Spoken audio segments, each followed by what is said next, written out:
As impactful parents, it is important that you raise mentally strong kids. Mentally strong kids are those children who are emotionally intelligent. Welcome to another edition of Impactful Parenting Tips on Impactful Parents Academy. I am Oluwakemi Owolabi, your host. On this channel, we strive to provide valuable insights and practical advice to parents like you. On today's edition, we'll be discussing how to raise mentally strong kids. Mentally strong kids are those kids that are emotionally intelligent. What is emotional intelligence? Emotional intelligence is the ability to identify and manage your own emotions as well as other people's emotions. That is emotional intelligence. We'll be discussing the ways by which parents can raise children who are emotionally intelligent. You'll be asking me why you have to raise an emotionally intelligent child. I'll tell you why. An emotionally intelligent child is a child that can withstand pressure, a child that can work well under pressure. That's the first advantage. An emotionally intelligent child is a child that has positive attitude and is able to form positive relationship with people.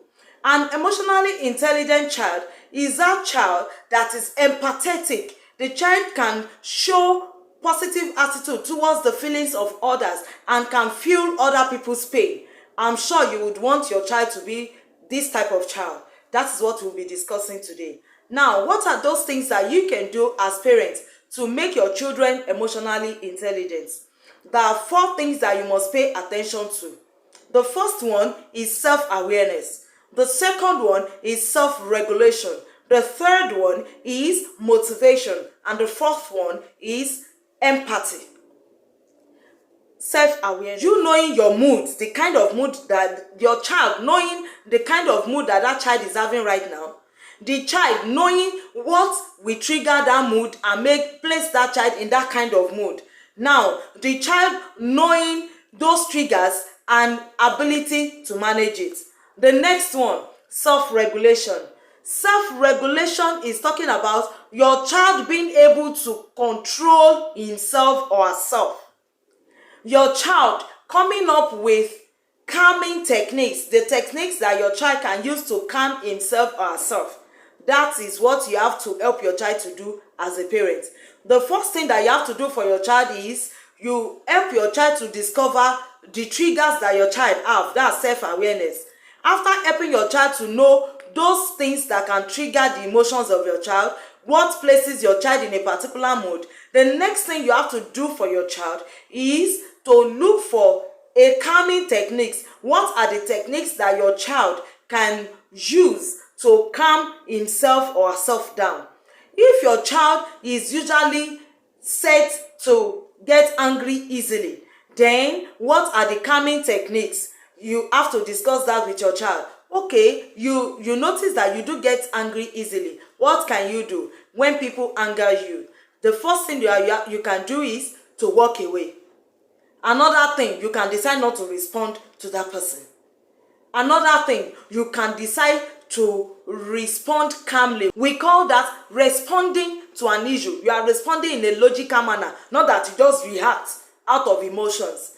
You have to let your child know that when people anger you, when people make you angry, there are some things that you can do. You can decide to walk away. You can decide not to respond. You can decide to respond in a logical manner. How do you respond in a logical manner? You have thought about it. You have to think about the kind of response that you want to give that person. Not that you just respond spontaneously without thinking. The next thing that we want to talk about is motivation. How do you help your child to stay motivated? The first thing you have to do to help your child to stay motivated is that you have to celebrate your child's milestones. What are the good things that your children are achieving? You celebrate them. Another thing that you also tell your child is that your child should learn to face challenges head on, and that your child should take one step at a time in order to achieve a task. You have so many things to do. Start from the simplest, then you start advancing. As you are taking one step at a time, you will not be under undue pressure. You will not be unnecessarily pressurized. Then you'll be improving, and before you know it, you are done with the task. Just stay focused on the task. Lastly, teach your child empathy. What is empathy? Being able to feel the emotions of others. Let your child know that he or she has to be able to feel the emotions of other people. Put yourself in the shoes of other people. Now, when you have put yourself in the shoes of other people, you feel their pain. After feeling their pain, you know what they are feeling. Then you'll be able to show them genuine kindness. Teach your child to be able to show people genuine kindness. A classmate is going through some things. Your child should try to imagine that, what about if I'm the one going through this pain? This is how I will feel. Knowing how you will feel, it will prompt you to be able to show genuine kindness to people. Another act of empathy is to render helping hand. Teach your children to render helping hand. Feeling the pain of others, putting yourself in the shoes of others, after you have felt their pain, rendering a helping hand. Looking for solutions to other people's problems, treating people with kindness. They should not bully people. They should not mock people that are going through one form of pain or the other. They should treat people kindly.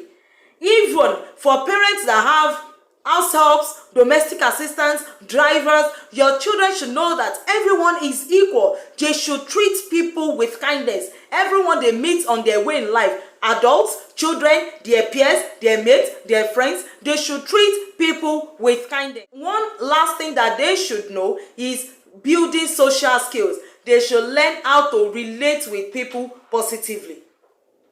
Some children cannot relate with people. Some children get angry easily. Some children cannot stay within a team. They cannot carry out teamwork in the school. They will start fighting their mates. Let them know that they have to learn to cooperate with others. They have to learn cooperation. I like to say this, as a parent, if you want to raise emotionally intelligent children, don't punish your children when they show their emotions.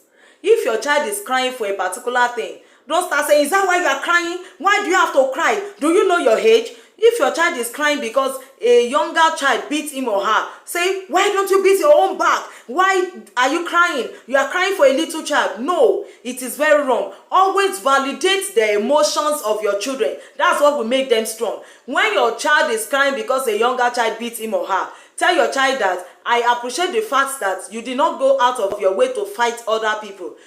I appreciate that fact. It's stronger people that let go. When your child knows that stronger people let go, your child will not be fighting unnecessarily. Don't let them feel bad for appreciating other people or for being kind to other people. Validate your children's emotion. Let them give a name to it, and don't punish them when they are showing their emotions. Show understanding for the emotions that your child is showing. Please show understanding. If this video is beneficial to you, please like, comment, and share with other parents that needs it. Don't forget to subscribe to this channel so that when amazing videos like this are published, you will be notified to your parenting success.